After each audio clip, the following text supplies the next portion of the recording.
जब ये मूर्ति खड़ी थी और इस मूर्ति के लेटने की अपनी एक वजह है, वो वजह बताएंगे यहाँ के पंडित जी और उसका इतिहास भी बताएंगे हम आपको।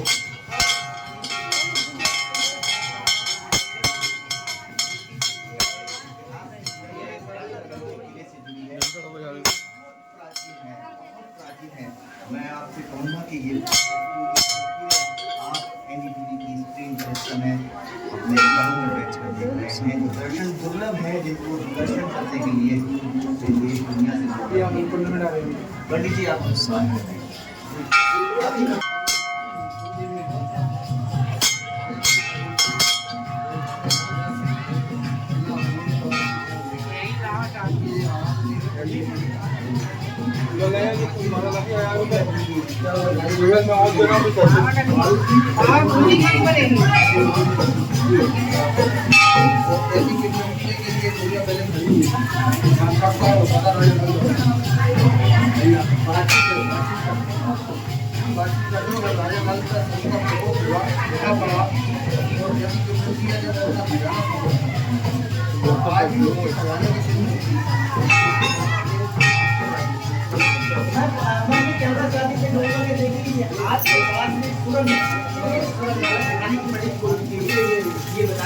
ये राजा नल का खजाना दबा हुआ है, आप समझ सकते हैं।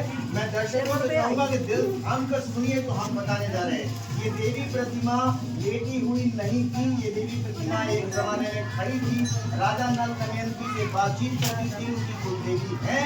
और यहाँ से जो रास्ता सुरंग के रूप में जाता है, इसके नीचे राजा नल दमयंती का खजाना छुपा हुआ है। आज भी चलती है तो काफी तेजी जोर से हवा आती है, तो ऐसा लगता है कि कहीं ना कहीं इसका कोई विकास हुआ रहा है। लेकिन हम लोग कई पीढ़ियों से गुजारी है, दादा परदादा पिताजी हम लोग हमारे बच्चे कई सदियों के राजाओं के समय हम लोग ये सब जो क्या चल रहा है वो सब जो है जागी चढ़ोतरी और जन सहयोग से चल रहा है। शासन स्तर से कोई निर्माण नहीं चल रहा है, शासन स्तर की इससे देखभाल नहीं है, केवल माफी के रूप में जो है बच्चे के लिए 5,000 रुपये महीना मिलता है जी। अगर हम बड़ी बात करें सवारी की, तो माँ की सवारी पर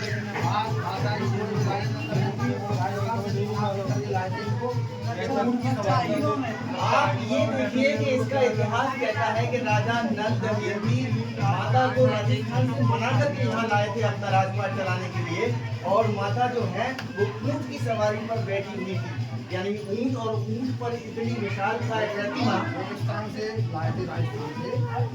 और जगह का नाम झुंझुनू जिले में है, कोई जगह कोई जगह बिल्कुल। तो ये जो और पंडित जी इसके बारे में कहा जाता है कि इसमें जो आवाज मतलब सिक्का डालते हैं तो आवाज भी आती है, तो सिक्के की कीमत तो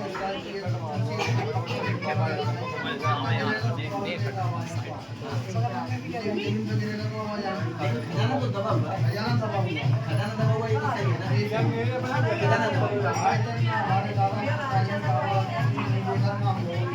लेकिन है क्या उनको माँ की सेवा करना है और तो बन रहा है। अरे ये भी कहा जाता है कि हाथ में उठाया था जब मैंने कंपनी की आशीर्वाद के लिए हाथ है, आशीर्वाद के लिए तो जब बच्चे लाए थे तब उठाया। तो ये भी एक बात है कि अगर हम आपको समझाने के नाम दिया, मैं कहूँगा कि ये विशालकाय जो प्रतिमा देख रहे हैं, विशालकाय प्रतिमा फसल दिखती है जो राजा नल और ये जो हाथ है, ये हाथ उस समय उठाया था जब राजा नल के बच्चे यहाँ पहुँचे थे और माता ने कहा था कि अपना अधिकार देकर, लेकिन रक्षा प्रदान लेकर के नहीं गए, और तब से माँ इस प्रतीक्षा में है कि राजा नल का कोई बच्चन यहाँ पहुँचेगा और वो उसे इससे आगे बढ़ेगी। आप बताइए क्या वो इंतजार कर रही है? यार ये ना पतियों की कहानी है, आज कल राम और कृष्ण से पहले वापस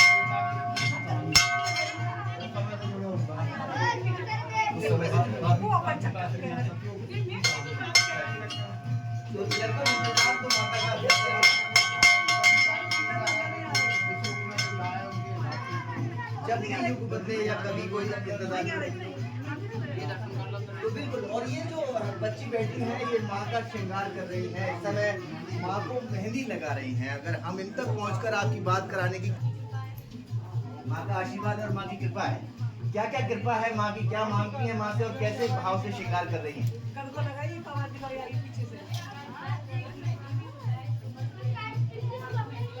16 श्रृंगारों में से एक श्रृंगार मेहंदी का भी है और आप आज नवरात्रि पर माँ को मेहंदी लगा रही हैं।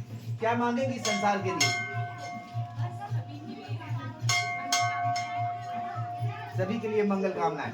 तो आप सुन रहे हैं कि ये माता का 16 श्रृंगार में से एक श्रृंगार है मेहंदी का श्रृंगार, वो भी किया जा रहा है। पंडित जी ने हमको पूरी कथा बताई, इतिहास बताया।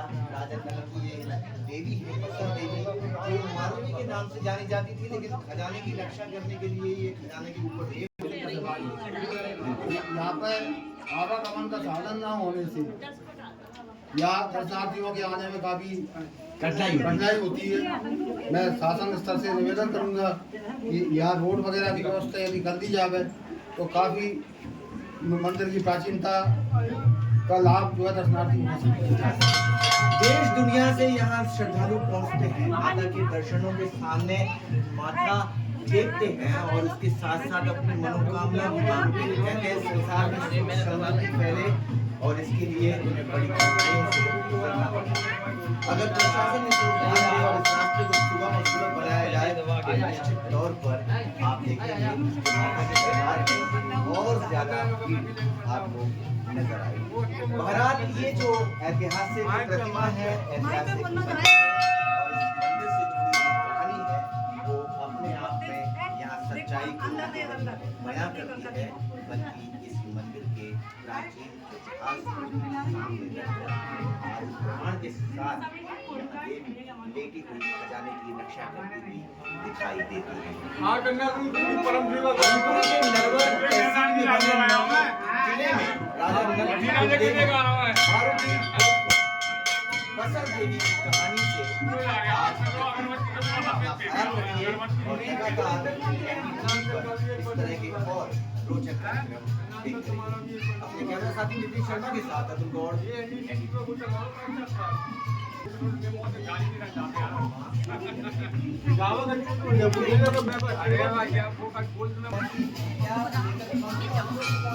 वीडियो बना रही हूँ उनके पास इधर से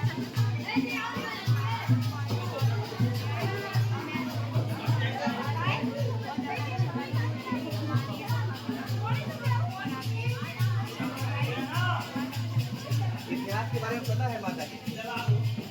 बताइए